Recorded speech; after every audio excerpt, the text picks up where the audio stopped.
In today's video, I will show you how to build a simple 2D radar in AssaultCube.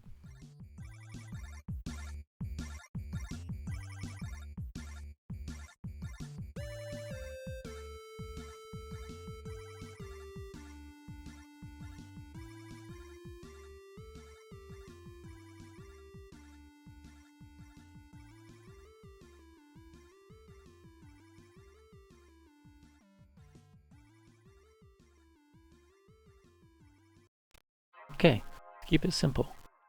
First off, you may be asking, what even is our radar? Right? Well, let's say we have this, right? Like a map, right? In our case, our radar will look something like this, right? So, radar is basically a mini map. It takes 3D positions of players in the game world and projects them into a flat 2D space like our radar. Our radar only has an X and Y. And then our 3D game has an X, Y, and Z, right? So in every game, modern game, that's like any type of shooter game, right? You have a player, and that player has an X, Y, and Z coordinate in 3D, right? But the radar is 2D, which means it doesn't care about the height or the Z in our case, right? X, Y, and Z. Z is our height. We only need the X and Y to figure out where they are around us, So how a radar works is we put our own player at the very center of this radar. We'll be right here at the center.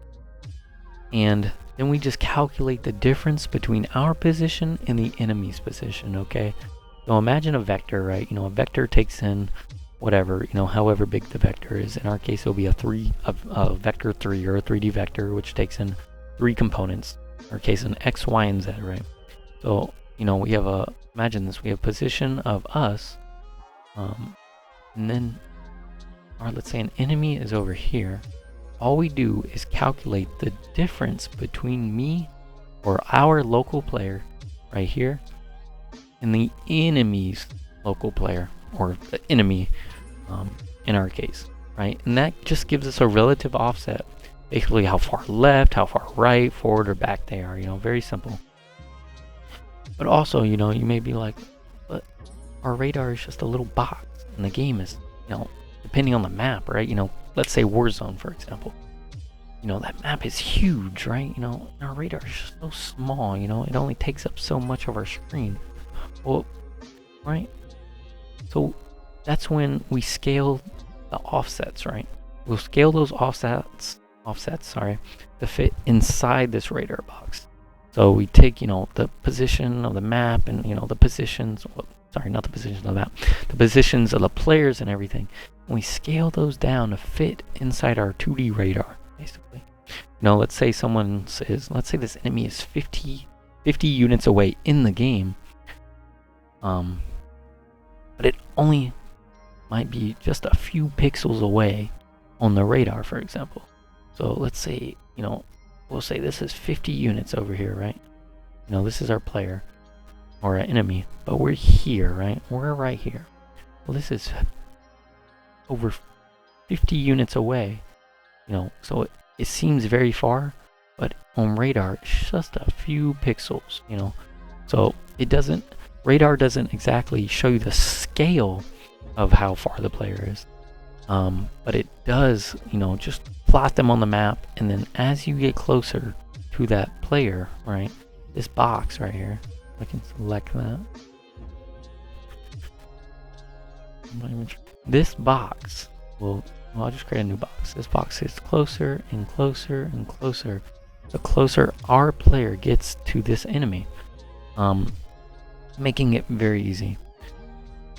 And if we want the radar to rotate with us, we also apply our view angle. That means when we turn in the game, right? Let's say we're facing this way, but when we turn this way to look this way, the radar dots rotate too. So forward on the radar always matches forward in the game, basically. So in short, you take 3D positions, you get rid of the height or the Z, and then we center them around the player, scale them down, and we can optionally rotate if we like. And that's how you turn world coordinates into a simple 2D radar. It's not very complicated, especially once we dive right into it. So, dive right into it. Let's get into the code. Also, we have one main helper function. Okay, very simple. All this helper function does is get the module base address, right? You may be asking, well, what is that? The module base address, excuse me. The module base address is just the address of the game, main game module, right? So in our case, AssaultCube, it'll be acclient.exe, and in memory that holds something in memory, right? Holds some type of offset, if you will, some type of bytes, which will then help calculate everything else, right? So very simple. You can find this on the Win API. You can create your own. I don't even think this is actually on the Win API, but this is all derived from the Win API basically. This is all from the Win API as well. Get process PID and print process name and ID. You can easily find this on the Win API, and then you can derive your own get module base address. Like I said, this isn't perfect. This is raw code. Nothing pretty about this. This isn't abstracted. This is very simple, just to get a beginner in the door, right? So, going into it. The only thing, in unknown cheats and a lot of videos, you'll see a lot of junk, and they'll have a player class, which then takes in some random pointer, which then calls some random, let's say this like read memory, right, and this should be the other way, sorry. Which makes it very confusing. You're like, what is all this? And this will be abstracted. This will be like memread, or we're not doing any of that. We're making it very simple. We're not abstracting a single thing, right? The only thing we're abstracting is read memory, right? And we're actually showing the code, unlike most people, right? So what is read? Why even create this template in the first place? It's just a helper, right? Like anything else, like our helper.h, right? It just consists of helper functions, right? So we do auto. So all this does, I'll explain this. This just takes in, let's say we say create a variable called d, and it takes in, d is equal to read process memory. Well, read process memory, if you look at the Win API, it will explain everything to you. What it takes in is a handle to a process, takes a long pointer cast to void, which takes in a long pointer base address. It takes in a long pointer buffer, a size t to in size, and a size t pointer to the number of bytes read. Okay. Even if we don't care about most of that, right? Even if we just want to pass in the process and the base address, which is what we'll be doing, we still have to pass in all this junk. So that's where this template comes in, right? We create a template with the type name t. We then say t read memory. This is the main stuff we want, right? So we say read memory. We want the process, or a handle to the process, and uint32t address. Okay, what is uint32t, you may be asking? Well, that is just a 32-bit, right? We're using uint32t because AssaultCube is a 32-bit game or process. Now, if this was 64-bit, we then use uint pointer t. Okay, so in any modern game like CS2, for example, any modern game created in 2025, we use uint pointer t, right? But since AssaultCube is old and it's a 32-bit game, you have to use 32-bit addresses, right? So we just simply say standard uint32t in the address. Okay, like I said, this takes in a so that will take in our process, and it'll take in our address, the long pointer base address. So, and then we have to pass in the buffer. So we just create t buffer, and then also it takes in a size t of in size. So we just do size t bytes read, and then we also do a size t pointer to bytes read.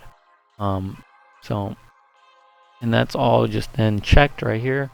If not read process memory, yada yada yada, we return the t buffer, or t size, sorry. And then if that all goes through, we then return the buffer. So very simple. Hello guys, me from the future. I explained this template horribly, so let me explain it better. So basically this function is just a helper to read data from another program's memory, right? You know, we're reading memory. We give it a process handle, and we also give it an address.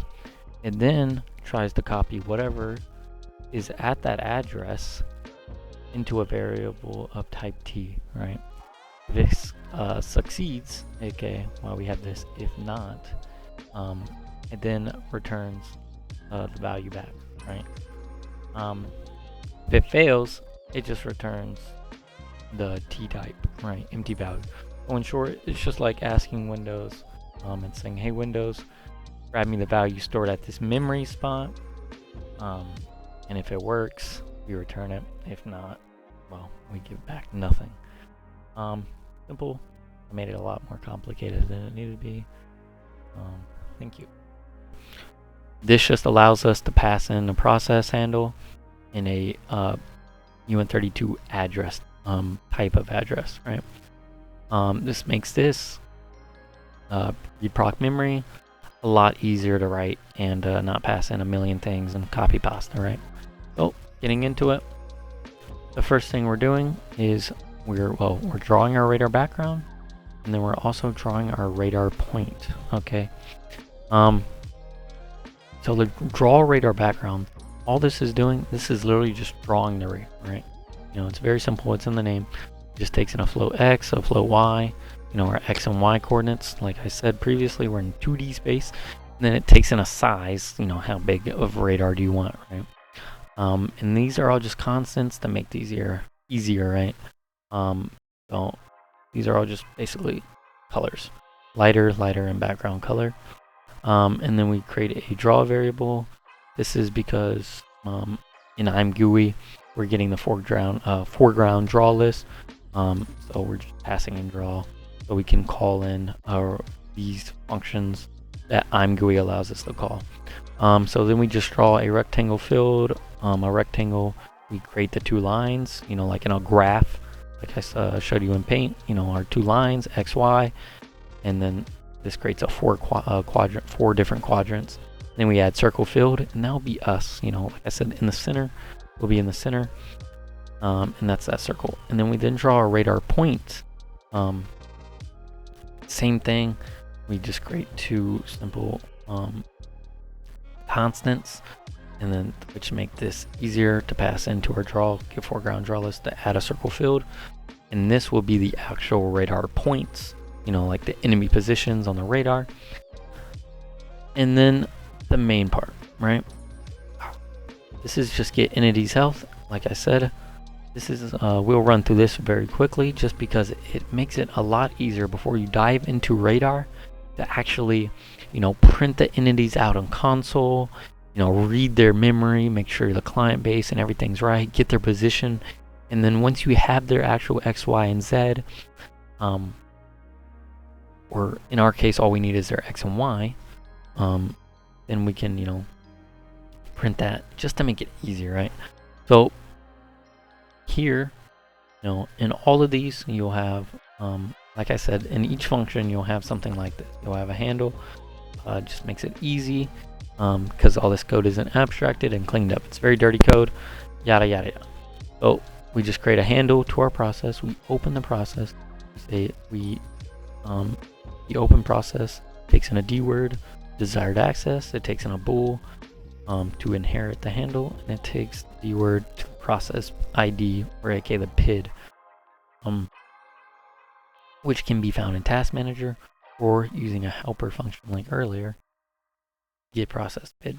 In our case, we're only doing, we're statically putting the PID in code. Up here, we just say 9544, which can be found in Task Manager, and obviously that changes every time you exit the game or, you know, close the game and restart the game. You'll have to manually type that if you're not dynamically finding it. But in our case, just to make it super simple, we statically define that there. Okay, so in get entities health, right? In get entities health here, right? We define a handle to process, and we also define our client base. Remember, I said this is a UN32T because of the fact that it's a 32-bit game, right? So we just open a process. This takes in all access. Takes in. We don't care about this, so we define FOSS. Then we also pass in the PID. So and then our client base, is equal to our get module base address. Because we want to do client base, how it works. We take the client base in game, the offset in game. You'll usually do client base plus, an offset depending. We'll get into that in a second. So we just say client base equals the get module base address. We pass in, our process in the module name. In our case, this is found in our task manager as well. It'll be ac_client.exe. In games like CS2 and Task Manager, you'll see this labeled as CS2.exe, but you'll really be reading client.dll because that's where all the offsets are stored in CSGO 2. Okay, now we define a entity list, right? We say entity list, and with that type name we defined earlier up here, we then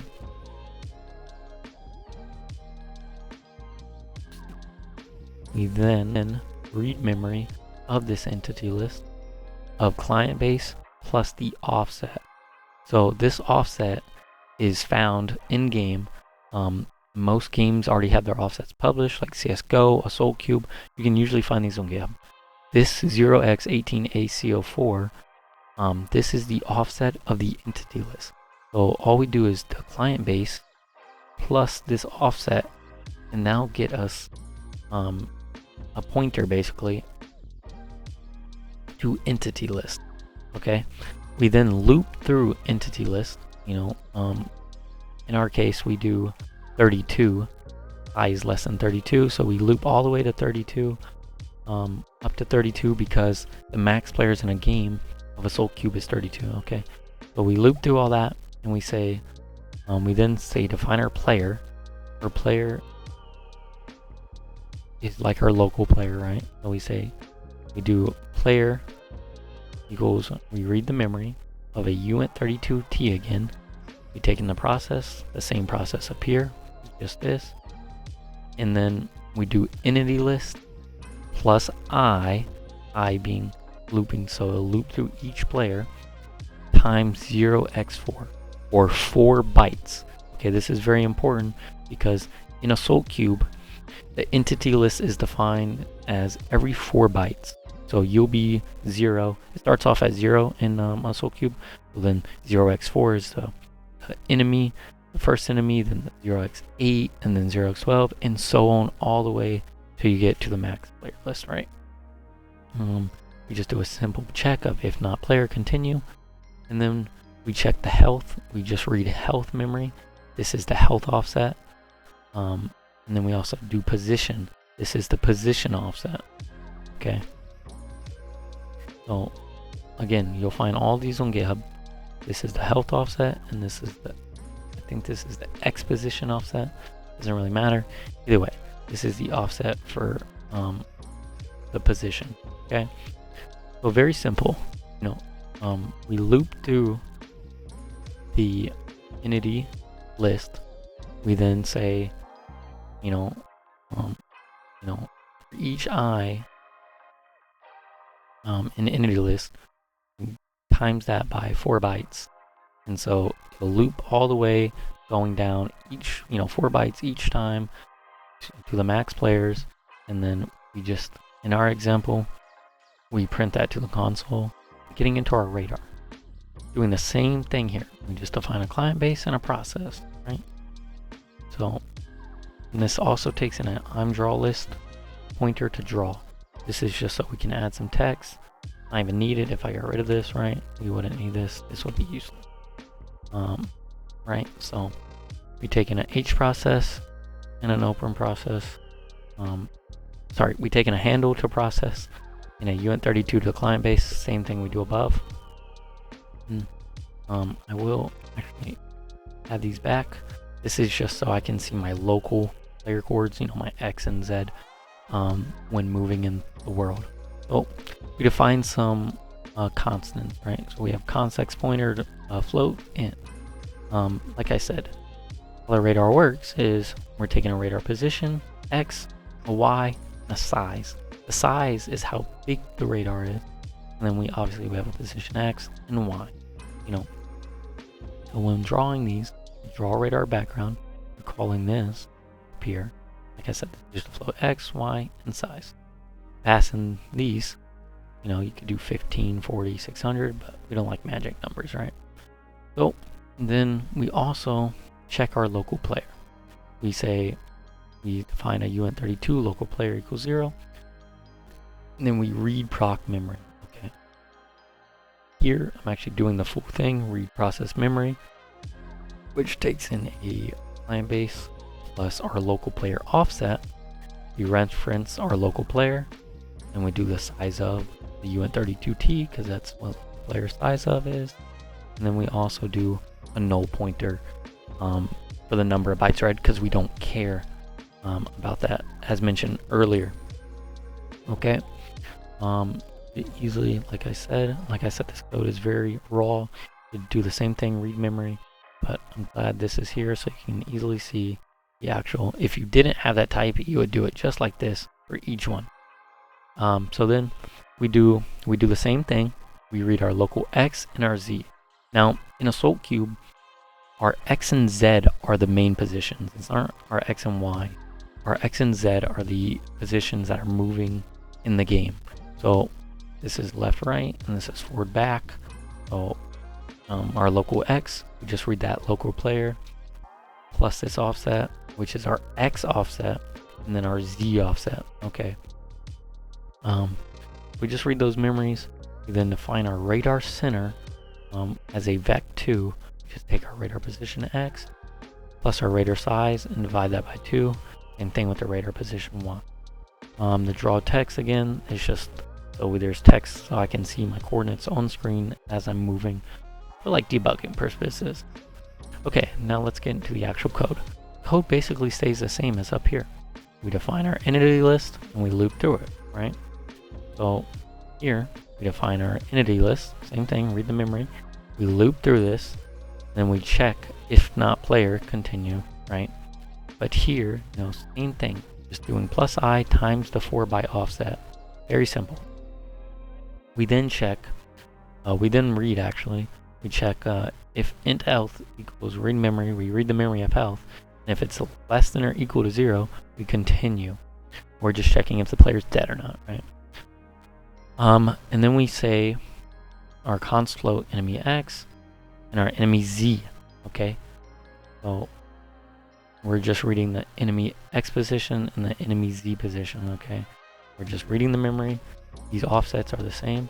We have 0x28, 0x2c. This is the X offset, position X offset, and the position Z offset, sorry, in AssaultCube. It'll be different in another game. So this isn't a copy for copy, depending on the game. This will mostly work though. I mean, it's a template that can work for most games. You will have to add a little bit more, but it mostly works. So our player is just our entity list, by the way. If that's confusing.